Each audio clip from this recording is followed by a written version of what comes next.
दिल्ली राजधानी में आज भारत सरकार का ध्यान बुनकर समाज एवं पिछड़ा वर्ग की समस्याओं के समाधान हेतु दिल्ली में प्रेस वार्ता। बुनकर समाज एवं पिछड़े वर्ग समाज की निम्न सुविधाओं का ध्यान करे मोदी सरकार। बुनकर महासंघ प्रेस विज्ञप्ति। भारत में बुनकर समाज का एक समृद्ध इतिहास है। बुनकरी का योगदान न केवल भारत की सांस्कृतिक धरोहर को समृद्ध करता है, बल्कि आर्थिक क्षेत्र में भी महत्वपूर्ण स्थान रखता है। फिर भी बुनकर समाज को आज कई प्रकार की समस्याओं का सामना करना पड़ रहा है। बुनकर समाज एवं पिछड़ा वर्ग की समस्याओं के समाधान हेतु भारत सरकार का ध्यान केंद्रित करने के लिए राजधानी दिल्ली के उत्तरी पूर्वी दिल्ली जिला स्थित प्रेस क्लब में बुनकर महासंघ द्वारा एक प्रेस वार्ता का आयोजन किया गया। रोहित रावत की रिपोर्ट, दिल्ली।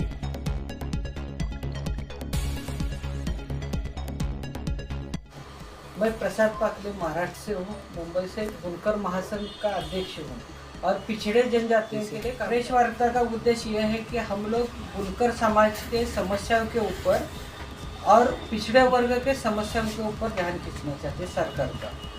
आजकल जो हमारा पारंपरिक हस्त उद्योग कला है, कोई भी कला हो, उसमें सब बंद हो रही, धीरे धीरे लोग बेरोजगार हो रहे हैं। सरकार की नीतियों के ऊपर हम सवाल उठा रहे हैं कि सरकार हमें कोरोना काल के बाद कुछ ये मत करे, ये नहीं करे, आर्थिक सहकार्य नहीं करे। आर्थिक सहकार्य सिर्फ बड़े लोगों को जा रहा है। तो पारंपरिक हस्तशिल्पी है, हस्त उद्योग है, वो तो सब बंद कर रहे हैं। अभी एक साड़ी बनाने के लिए आदमी को 2 महीना लगता है, अच्छे साड़ी बनाने के लिए। 2 महीने के बाद वो बेच दी जाती है 5-10 हज़ार। 10 हज़ार में उसका 2 महीने का गुजारा चल सकता है, बच्चों का ये चल सकता है। आप इसका ये करें, समाधान करें।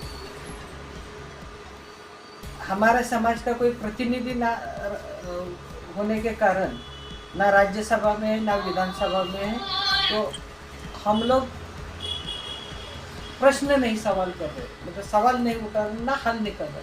हम यही चाहते हैं कि सरकार हमारी समस्या के ऊपर ध्यान दे, एक सामूहिक मीटिंग बनाए, कमेटी बनाए, कमेटी में सब स्टेट के लोग ले और उसके ऊपर समस्या के ऊपर ध्यान दे।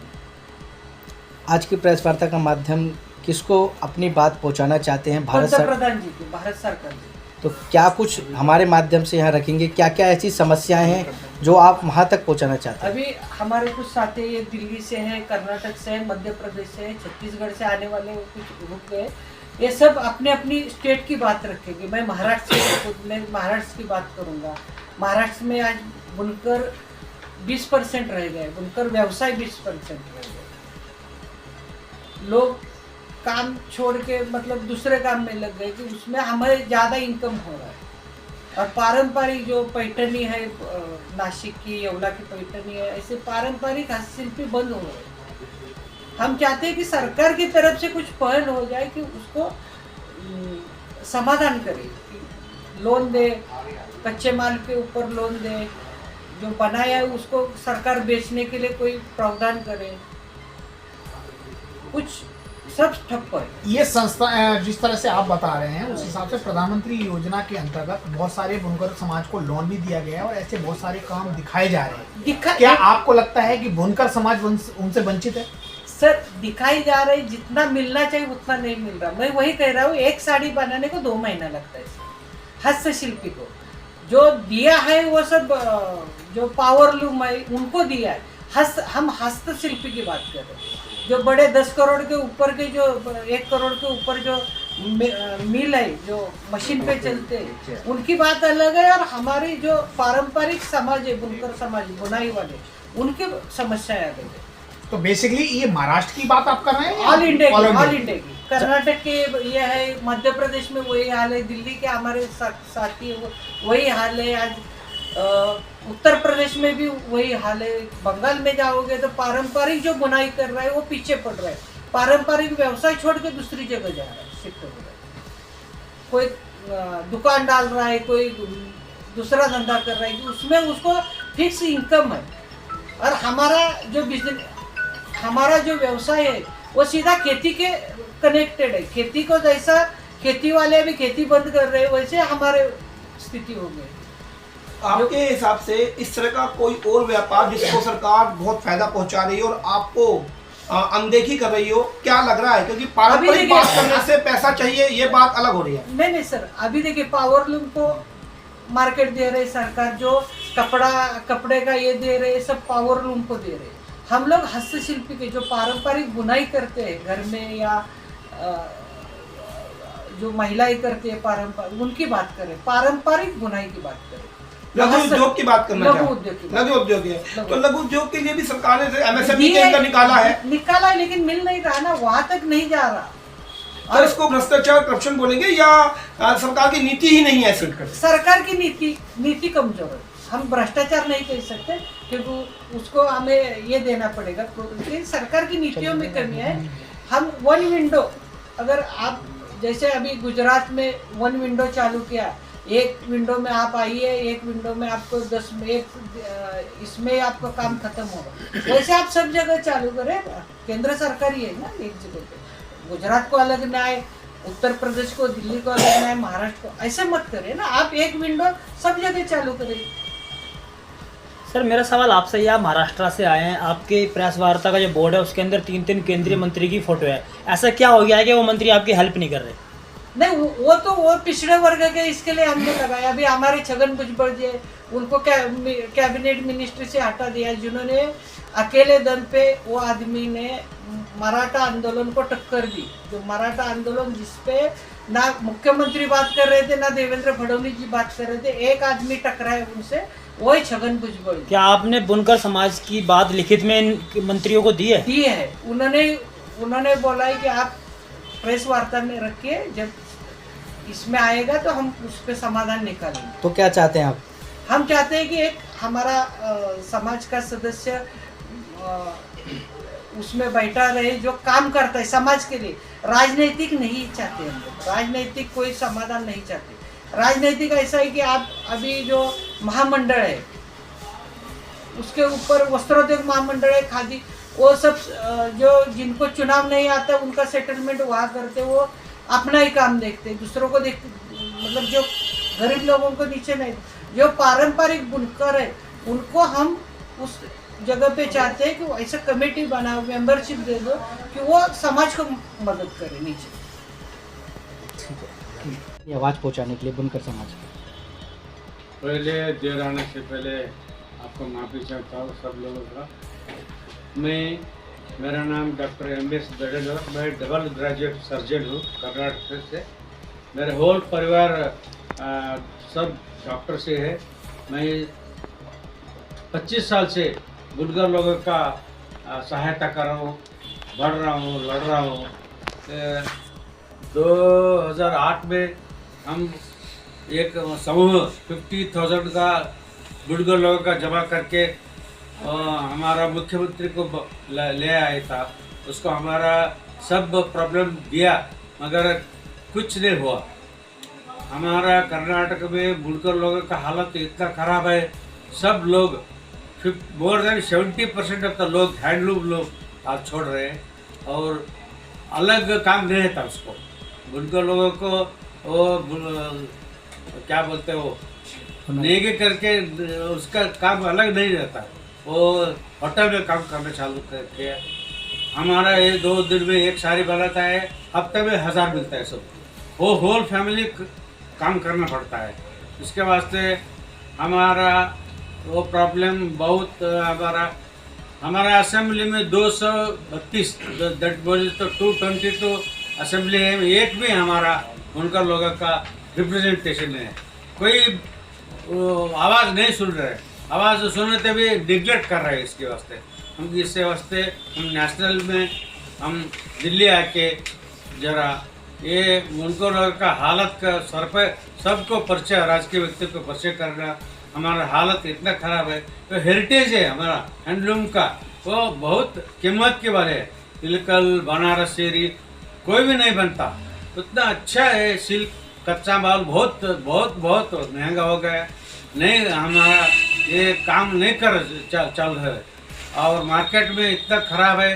मार्केट हम गरीब लोगों का मार्केट में मिड लोगों का आता है, उसको देना पड़ता है। 200 मिलता है साड़ी को, एक साड़ी बनने का 200 मिलता है, हफ्ते में 1000। होल कुटुंब काम करना पड़ता है उसका वास्ते हैंडलूम का। इसके वास्ते हमारा ये इरादा है, हम राजकीय व्यक्ति को हमारा आवाज़ उठा दे, हमारा स्वस्थ काम का क्या प्रॉब्लम से वो सुनने वाला आने वाला है, क्या है इसकी मैं बोल रहा हूँ। हमारा कर्नाटक में 60 लाख लोग हैं, 60 लोग बुनकर लोग हैं, फिर भी कोई भी इतना हमारा आवाज़ नहीं सुन रहा है। एक एमएलसी भी नहीं है, एक एमएलए भी नहीं है, असेंबली हमारा प्रॉब्लम का ये नहीं पूछ रहे। इसके वास्ते हम चाहते हैं क्या रिजर्वेशन होना चाहिए, कोई अधिकार, कोई एमएलए और कोई रकम नहीं है तो नहीं पूछने वाले सर। आपका पूरे देश में कितना टोटल बुनकर समाज है, या ये कोई चीज धर्म जाति से संबंध रखता है, या सभी धर्म जाति के लोग बुनकर समाज में आते हैं? सभी धर्म लोग मोर देन 10 करोड़ है।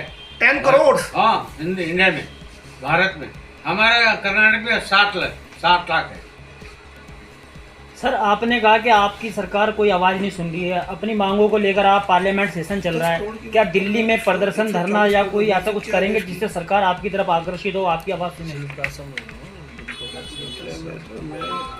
सर, बड़ी बात नहीं कर रहे हैं कि 140 करोड़ की जनसंख्या, 10 करोड़ की बात आप कर रहे हैं, तो लगभग 8% की जाती है और उसके बाद भी यह हाल है। हाँ, क्योंकि हमारा लीडर कौन है कोई पूछता नहीं। हमारे एमएलए का गए तो नहीं, हमारा लीडर ऐसा हो गया है कि जाति जाति में बढ़ गए। उत्तर प्रदेश में मुस्लिम भी हमारे बुनकर में आते, जम्मू कश्मीर में इतना बड़ा समाज होने के बाद भी नहीं है तो एक संग नहीं हो रहा। अभी चालू हो गया उसका प्रवास। अगर बात सरकार नहीं सुनती 2 महीने में, तो 2 महीने के बाद हम रामलीला में दिल्ली का इलेक्शन होने के बाद सोच रहे हैं कि आंदोलन करना चाहते हैं। जी, यही पूछ रहे थे हम लोग चाहते हैं कि आप सपोर्ट करें। हम लोग चाहते हैं कि आप, ये पहली बात है कि हम लोग आ रहे हैं करके, नहीं तो हम आवाज लेके आ रहे हैं दिल्ली में। जो केंद्र सरकार में खुद बैठे मंत्री, वो आपको सलाह भी दे रहे हैं कि प्रेस वार्ता कीजिए, हमारी बात उठाइए, आखिरकार वो क्यों नहीं इस बात को सदन में उठाते आप लोगों को लेकर के? वही देखिए, हर एक के हाथ बंधे हुए हैं, हर एक को चाहता है कि बात आप उठाओ। जब क्वेश्चन आपसे जाएगा, मीडिया से जाएगा, तो जरूर वो मदद करेगी। दूसरी मेरा बात सवाल डॉक्टर साहब से है, कर्नाटक से। कर्नाटक में आपने अभी जैसे कि बोर्ड पे आपने पीछे लिख रखा है पिछड़ा वर्ग, तो पिछड़ा वर्ग की आप बात कर रहे हैं कर्नाटक में, या फिर आप बुनकर समाज की बात कर रहे हैं? दोनों की बात। पिछड़ा वर्ग मतलब देखिए, कर्नाटक में ओबीसी में आता है, उत्तर प्रदेश राजस्थान में बुनकर पिछड़ा वर्ग में। कर्नाटक में ओबीसी में बहुत सारी जातियां, कोरवा समाज हो गया, वो सब है। तो अब ये बताइए कि उन समाजों की स्थिति क्या है बजाय बुनकर समाज की? बुनकर समाज की हालत बहुत खराब है। नहीं, उधर भी यही हाल है। अदर समाज की भी जो है, उनकी भी यही खस्ता हाल है। जो पारंपरिक उद्योग, कोरवा समाज तो महाराज ही कर रहा है। किधर कर रहा है? मुख्यमंत्री कौन है? देखिए, मुख्यमंत्री महाराष्ट्र में भी, मराठा मुख्यमंत्री 12 हो गए सर। उसमें से 12 में से 8 मुख्यमंत्री महाराष्ट्र के मराठा हो गए, फिर भी उनके पिछड़े अभी हालत खस्ता हो रही है ना सर। वो जो ऊपर से नीचे तक आना चाहिए वो नहीं हो रहा, वही हम कह रहे। तो ये ऊपर वाली जो स्कीम है वो अप्लाईमेंट नीचे नहीं हो रही, वही हम कह रहे कि उसके लिए। तो जैसे अभी जन साहब ने पूछा था कि भ्रष्टाचार कहेंगे इसको, तो फिर आप क्या कहेंगे? एग्रीमेंट तो ऊपर से, देखिए, नीति ऊपर से इशू हो रहा है। अभी देखिए, भ्रष्टाचार नीतियों की कमी है। जैसे गुजरात में नीतियाँ ठीक है, गुजरात में सब बुनकरों को सब अच्छा मिल रहा है, पारंपरिक जो बुनाई कर रहे हैं या लघु उद्योग है उनको सबको अच्छा मिल रहा है, बाकी राज्यों को क्यों नहीं मिल रहा? अभी हम उसके ऊपर भ्रष्टाचार नहीं कह सकते, नीतियों की कमी है सरकार, वहाँ राज्य सरकार की, वो केंद्र सरकार। मैडम से सवाल करना, ये आज की जो प्रेस वार्ता है उसका क्या उद्देश्य मैन है? नमस्कार, मैं संगीता बर्वे मध्य प्रदेश से प्रतिनिधित्व कर रही हूँ, मैं बुनकर समाज का। और आप जो बोल रहे हैं कि बुनकर समाज क्या है, बुनकर बुनकरी है, इसलिए इसमें सभी वर्ग आ जाते हैं। यहाँ पर यदि समाज की बात की जाए तो कोष्टा, कोष्ठी, कोली, देवांग, देवांगन छत्तीसगढ़ में, और लिंगायत ये कर्नाटक तरफ है। तो ये अलग अलग जो हमारे समाज को गोत्र दिया गया है, तो वो सब एक जाति है। कोष्टा समाज, कुल्ली समाज जैसे आता है वैसे कोष्टी समाज है। कोसे का काम करते हैं इसलिए कोष्टी बोला गया, और बुनकरी का काम करते हैं इसलिए बुनकर बोला गया है। बुनकर कोई समाज नहीं है। बुनकर में अलग अलग वर्ग के भी लोग काम करते हैं, लेकिन हमारा जो समाज है वो कोष्टा, कोष्टी, छत्तीसगढ़ में देवांगन, देवांगन ये आता है, लिंगायत आता है। ऐसे पूरे देश में हमारा समाज 10 करोड़ की संख्या में है सर। लेकिन आज जो हमारा परंपरागत वाला जो व्यवसाय है बुनकरी का, वो जैसे तैसे सांसें ले रहा है, मुझे ऐसा लगता है, और उसके तरफ किसी का ध्यान नहीं जा रहा है। कोरोना समय में हमने सूक्ष्म एवं लघु मंत्रालय में राज्य सरकार को और केंद्र सरकार को भी एक हमने ज्ञापन दिया था, और उसमें सारे हमारे जो चाहिए बुनकरों के लिए जो ज़रूरतें हैं वो लिखी थी। लेकिन आज भी उसका कोई स्थायी निर्णय नहीं लिया गया है, और ना उनके तरफ ध्यान आकर्षित किया गया है। आज जो बैठक या जो वार्ता हो रही है वो ध्यान आकर्षण के लिए है कि भाई बुनकर समाज की तरफ भी ध्यान दीजिए, क्योंकि हम लोग 10 करोड़ है पूरे देश में, और 10 करोड़ की संख्या कोई कम नहीं होती, 8% होती है पूरे देश की जनसंख्या के बराबर। तो हमारे जो राष्ट्रीय अध्यक्ष ने बोला या हमारे जो डॉक्टर साहब ने बोला, तो वो कोई गलत नहीं बोला कि भाई राज्यसभा में या बाकी जगह भी हम लोगों को भी स्थान दिया जाए, हम बुनकरों के लिए भी कुछ कैटेगरी रखी जाए, उनके भी कुछ परसेंट हो। और मैं तो ये चाहूँगी जब हर जगह आप digital India, digital marketing, digital सब कर रहे हैं, तो बुनकरों के लिए क्यों नहीं? या उनके जो मुद्दे जैसे किसानों के मुद्दे होते कि किसानों के खाते में जाता है उनका पैसा, वैसा डायरेक्ट बुनकरों के खाते में, बुनकरों के लिए भी वे सारी सुविधाएं दे जो किसानों के लिए या अन्य नागरिकों के लिए, पिछड़ा वर्ग के लिए, और बाकी जो ओबीसी पिछड़ा वर्ग में आता है, जैसे छोटे छोटे कार्ड जैसे बीपीएल, एलपीएल जो होते हैं, तो उनको जैसे सुविधाएं मिलती, स्वास्थ्य की, शिक्षा की या बाकी सब, तो वैसी सुविधाएं बुनकरों को भी दी जाए। और मार्केटिंग के लिए उनका मार्केट इतना कम है, तो उसके लिए अंतर्राष्ट्रीय स्तर पर या डिजिटल मार्केटिंग, टेक्निकल सुविधाएं देते हुए उसको आगे बढ़ाया जाए, क्योंकि ये हमारे पूर्वजों की धरोहर है, ये हमारा परंपरागत व्यवसाय है। हमारे युवा युवती आज बाहर जा रहे हैं, आजकल वैसे भी 1 या 2 बच्चे होते हैं, और फिर देखिए यदि बच्चा बाहर चला जाता है तो हमारे बुजुर्गों की क्या हालत होगी, उनके तरफ कौन ध्यान देगा? उनका परिवार तो टूटते जा रहा है सर। तो इसके तरफ हम केंद्र सरकार का भी ध्यान आकर्षित करना चाहते हैं, और हम ये चाहते हैं कि राज्य सरकार भी देखे, और हम जहाँ रहते हैं वहाँ पर हमारे जो विधायकगण हैं और बाकी सब भी इसके तरफ ध्यान दें, क्योंकि हमारा भी बहुत बड़ा वोट पावर है। आप बता रहे हैं 25 साल से, जैसे सर ने बताया, लड़ाई लड़ रहे हैं, आप भी 2020 से संस्था आपकी चल रही है, तो अभी तक केवल बस ज्ञापन तक बात रही, क्या न्यायालय का दरवाजा भी खटखटाया है? हमारा कोई राज्यसभा में सदस्य नहीं है, ना हमें कभी ऐसा रखा गया है आगे, ना हमारे समाज से कभी ऐसी कैटेगरी दी गई है, ना हमारे तरफ से कोई लड़ने वाला बुनकर समाज से है जो हमारी बात को सामने रखे, राज्यसभा में रखे, आगे सांसद। न्यायालय बचता है, न्यायालय में क्यों नहीं गए? मोदी जी तो हमेशा वोकल फॉर लोकल का नारा देते आ रहे हैं, और विदेशों में भी उन्होंने इस चीज को लेकर प्रमोट किया है। मैं बोलती हूँ कि यदि पैसा आ रहा है, मैंने क्या बोला कि डिजिटल इंडिया की बात हम जब करते हैं, देश में यही हो रहा है। आज हम देखिए कितनी जल्दी एक बात को कहाँ से कहाँ तक पहुँचाते हैं। मोबाइल का ज़माना है, कंप्यूटर का ज़माना है, तो क्या बुनकरों के खाते में पैसा नहीं आना चाहिए? क्या उनको वो सारी सुविधाएं नहीं मिलना चाहिए जो स्वास्थ्य संबंधी है? और वो कैसे काम करेंगे यदि वो एक साड़ी बनाने में 10 दिन लगाते हैं या 10 दिन में उन्हें 1000 रुपये मिलता। मुझे एक बात बताइए, महंगाई की दर क्या है? आप पत्रकार हैं, आपको सारी जानकारी। तो वो अपने बच्चों का लालन पालन कैसे करते हैं, वो अपने परिवार को कैसे चलाते हैं, वो कैसे अपने रास्ते से भटक रहे हैं, वो गलत रास्ते पे जा रहा है हमारा युवा बुनकर समाज का। तो हम उनको सही दशा और दिशा दिखाने के लिए क्या करें, इसकी आवाज़ उठाना आज हमारे लिए ज़रूरी हो गया है सर। इसीलिए हमने दिल्ली में आकर प्रेस वार्ता के लिए ये बुनकर समाज की प्रेस वार्ता रखी। ठीक है जी, जय। ठीक है रोहन सर, क्या कुछ कहेंगे आज की प्रेस वार्ता को लेकर, बुनकर और पिछड़े वर्ग को लेकर आप समस्याओं के समाधान? मैं आप सभी का धन्यवाद करता हूं कि हमारी एक छोटे से आह्वान पे आप सभी यहाँ एकत्रित हुए। लेट आने के लिए मैं आप सभी से, हम सभी क्षमा प्रार्थी हैं। मैं दिल्ली प्रदेश का बुनकर प्रकोष्ठ का अध्यक्ष नीरज कोष्टा, हमारे महाराष्ट्र से प्रकाश पकाले जी, कर्नाटक से दज्जल जी और हमारी बहन मध्य प्रदेश संगीता बर्वे जी। कुल मिला के बात यह है कि हम जो भी बुनकर समाज है, पूरे भारत में जो बुनकर लोग हैं बहुत त्रस्त हैं, इतना गरीब है कि आज जीवन यापन को भी परेशान है।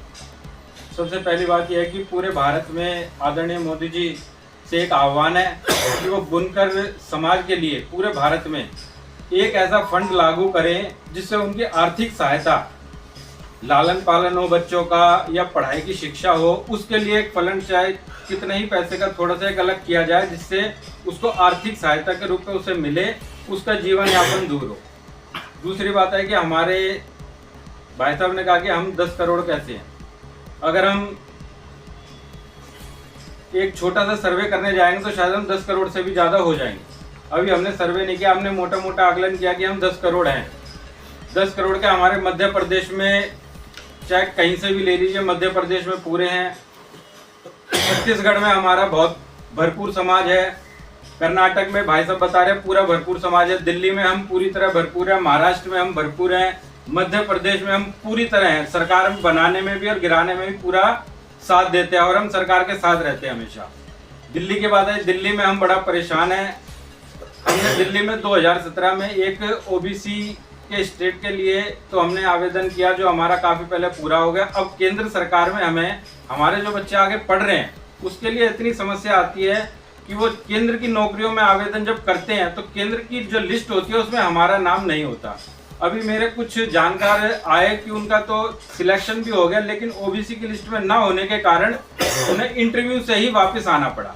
उनको बाकायदा एसडीएम के पास फोन भी किया गया कि पता लगा कि आप ओबीसी की लिस्ट में नहीं हो। तो कहने का मतलब है कि ओबीसी की लिस्ट में ना होने के कारण दिल्ली का जो बुनकर समाज का लोग है वो बहुत परेशान है। सिर्फ सेंट्रल की लिस्ट में हम चाहते हैं कि हम दिल्ली के बुनकर के लोग हो, जिससे दिल्ली के बुनकर के जो बच्चे हैं वो आगे बढ़े और आगे पढ़े। संख्या की बात करी 10 करोड़ आप लगभग बता रहे हैं, क्या एकजुट है पूरा समाज? अब नहीं, पूरा समाज एकजुट है। देखिए समाज यहीं से आप एकजुट देख लीजिए, महाराष्ट्र बैठा है, कर्नाटक बैठा है, मध्य प्रदेश बैठा है, दिल्ली बैठा है। आप कहेंगे तो कुछ दिन बाद और भी पूरे, यानी पूरे भारत का समाज यहाँ बैठा होगा। रामलीला मैदान में उतरने की बात करें कि आप कब से आपने तैयारी की? नहीं, अभी आज हमने ये एक शुरुआत की है, उसके आगे हम और बढ़ेंगे। आपने धरने प्रदर्शन की बात की, हम रामलीला मैदान का प्रधानमंत्री जी से भी मुलाकात करने का पूरा प्रयास करेंगे। हर जगह, हर स्टेट में हम ये कोशिश यहाँ से शुरुआत करेंगे। नीरज जी, 2 महीने बाद दिल्ली विधानसभा का इलेक्शन है, क्या आप कोई मांग करेंगे केजरीवाल से कि आपके समाज को भी टिकट मिले? हो तो गई। नहीं, बिल्कुल। हम दिल्ली में केजरीवाल जी से मांग करते हैं कि दिल्ली में जो बुनकर समाज है उसको यहाँ का प्रतिनिधित्व दिया जाए। एक तरफ आरक्षण की बात की, आप कह रहे हैं ओबीसी मोर्चा आपको आरक्षण दिया जाए, एक तरफ ये बात कि हमें कुछ आर्थिक लाभ दिया जाए, तो दोनों बातें तो नहीं हो पाएंगी। ये तो बात आपको ही पता है, या तो आरक्षण ले लो या आर्थिक सहायता ही ले लो, तो दोनों बातें एक साथ लेके चलेंगे तो दोनों फेल हो जानी है। नहीं, आर्थिक सहायता का मतलब है, देखिए जी, जो गरीब व्यक्ति है, जैसा कि भाई साहब ने बताया कि एक साड़ी बनाने में 2-2 महीने लग जाते हैं, हफ्ते लग जाते हैं, तो उसका परिवार का लालन पालन या बच्चे का घर परिवार कैसे चलेगा? आप खुद बताइए।